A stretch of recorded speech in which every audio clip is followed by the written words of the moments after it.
Pay negotiations break down between the new government and the main public sector union. That's our top story in our Barbados Today morning news update for Wednesday, June the 6th. I'm Emmanuel Joseph. Thanks for joining us.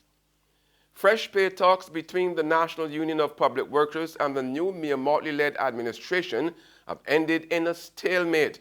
Reliable sources told Barbados Today last night that after meeting with the Ministry of the Civil Service for the past several days, government returned to the negotiation table yesterday with an offer of 4.5% increase for a 3-year period, retroactive to 2016. However, sources said the NUPW rejected the offer after there was an understanding the day before to give 3.5% for 1 year. The union has instead told the government it would refer the matter to its council for a final decision on its latest offer.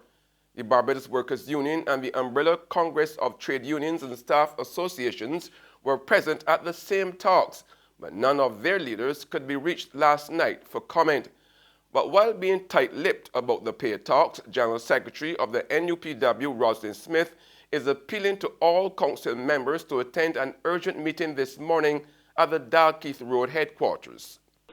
The National Union of Public Workers is calling all councillors to an emergency meeting today at 10 a.m. to discuss the salaries and wages negotiations. In other news now, rating agencies are expected to adjust Barbados' credit rating to selective default following Prime Minister Motley's announcement last week that her week-old Barbados Labour Party administration was suspending payments due on debts owed to external commercial creditors.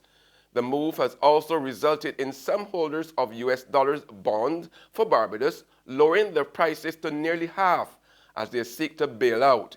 In a joint statement yesterday evening issued by the Barbados Government Information Service and the Central Bank of Barbados, the government said it had held discussions with the rating agencies since last week's announcement, and it was expecting that Barbados' credit rating will shortly be adjusted down to selective default, as is customary when comprehensive debt restructurings are announced. In other news, the government has amended the Constitution to facilitate the appointment of the remaining 2 government senators who had been living overseas. Now, former Consul General to Canada K. McConney and Rawdon Adams, that's the son of the late Prime Minister Tom Adams, had been named by Motley to sit in the upper chamber, but could not do so after it emerged that they did not satisfy the constitutional requirements for residency because they were not residing here at least 12 months prior to their appointments. It is my judgment, Mr. Speaker, that these 2 will add tremendous value to the government of Barbados as constituted.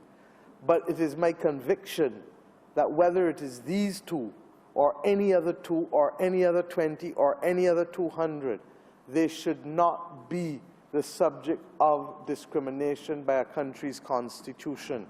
However, opposition leader Bishop Joseph Atherley, while supporting the amendment, questioned why 2 people resident in the diaspora were chosen for the posts when there are 200,000 from which the government could have chosen. Meanwhile, Prime Minister, who is also Minister of Finance and Economic Affairs, will present a mini-budget in the House of Assembly on Monday. There's regional and international news after this short break.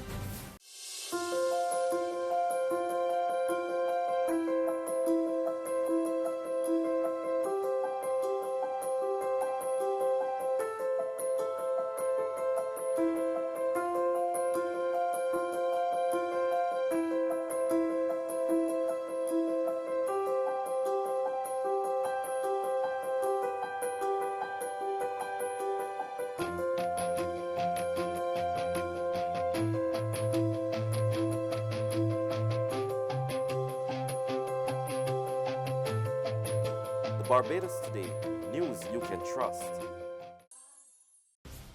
We're back with news from the region now. President David Granger wants a greater working relationship between his government and the Guyana Public Service Union. He says division and discord cannot serve the needs of the people, but unity and constant dialogue will. Mr. Granger told leaders and other members of the Public Service Union on Sunday that the old model of confrontation and acrimony in industrial relations must be abandoned in favor of a new cooperative model in the interest of the effective delivery of public services throughout the country.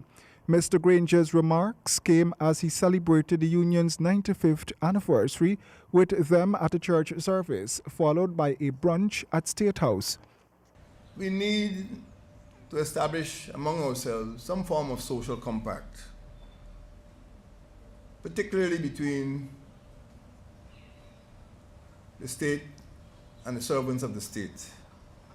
We have to work together. What happens out there is not the concern only of central government. It is concern of all of us. And on the international scene, the United States is pressing its European allies to get more NATO battalions, ships, and planes ready for combat in a fresh move to shore up NATO's deterrence against any Russian attacks. We pick up the story in this Reuters report. Sources tell Reuters Defense Secretary James Mattis will make the case for a brawnier NATO when he meets with top defense ministers this week in Brussels. Pentagon reporter Idris Ali is on the story.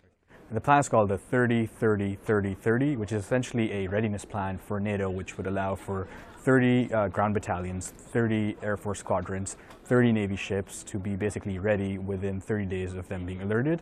And it basically is conceived after the annexation of Crimea by Russia in 2014, in which NATO and the United States and really a lot of the members realized that the readiness just wasn't there, where it was going to take too long for the NATO forces to be put on alert in case of a Russian aggressive action.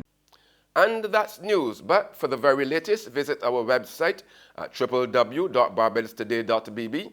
You can also subscribe to our e-paper, email updates, or like us on Facebook, and sign up for our breaking news alerts via WhatsApp. We are also on Izumi Media in bus terminals, as well as screenplay at supermarkets and gas stations near you. You can also hear us on Mix 96.9 FM. I'm Emmanuel Joseph. Have a fantastic day.